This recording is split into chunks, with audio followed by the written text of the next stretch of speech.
Hi friends, welcome to our channel Crazy Craft. இன்றைக்கி திங்கக்கிழமை அப்படிங்கிறதால இந்த சிவபெருமானோட பதிவு போட்டதில் ரொம்பவுமே மகிழ்ச்சி. என்ன பதிவு அப்படின்னு பார்க்கலாம்.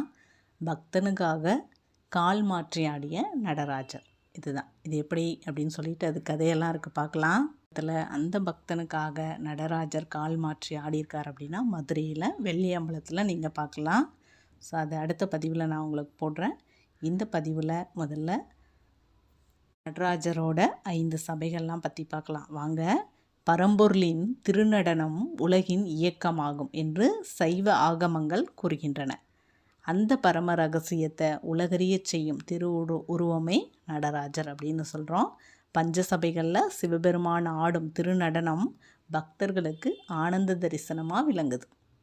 நடராஜர் 5 சபைகளில் திருநடனம் ஆடுகிறார். முதல்ல பார்த்திங்கன்னா சிதம்பரம் நடராஜர் கோவில், இங்கே பொன்னம்பலம் அப்படின்னு சொல்லுவாங்க, ஆனந்த தாண்டவம் ஆடுறார்.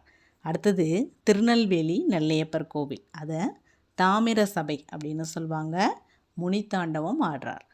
மூன்றாவது குற்றாலநாதர் கோவில், இங்கே சித்திர சபைன்னு சொல்லுவோம், திரிபுர தாண்டவம் ஆடுறார். அடுத்தது திருவாலங்காடு வடாரண்டேஸ்வரர் கோவில், இங்கே ரத்தன சபைன்னு சொல்லுவோம், காளி தாண்டவம் ஆடுறார் நடராஜர். கடைசியாக மதுரை மீனாட்சி சுந்தரேஸ்வரர் திருக்கோவிலில் வெள்ளியம்பலம் அப்படின்னு சொல்லுவோம், அங்கே சந்தியா தாண்டவம் நடராஜர் ஆடுறார். இந்த இடத்துல தான் நடராஜர் காலை மாற்றி ஆடுவார். நீங்கள் நிறைய பேர் மதுரைக்கு போயிருந்தீங்கன்னா கண்டிப்பாக கவனிச்சிருந்தீங்கன்னா உங்களுக்கு தெரியும். இந்த 5 சபையிலையுமே சிவபெருமான் திருநடனம் ஆடியிருக்காரு.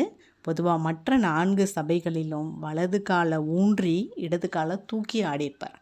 ஆனால் இந்த மதுரையில் மட்டும் வலது காலை தூக்கிட்டு இடது காலை ஊன்றி களி நடனம் ஆடுறார் அப்படின்னு சொல்கிறாங்க. ஏன் அப்படின்னு நாம் பார்ப்போம்.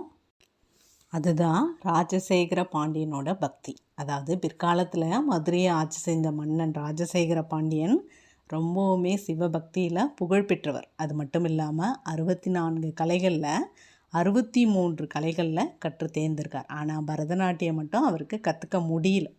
அந்த மன்னன் பரதநாட்டியத்தை கற்றுக்கிட்டாரா இல்லையா அப்படிங்கிறத பார்ட் 2ல் பார்க்கலாம்.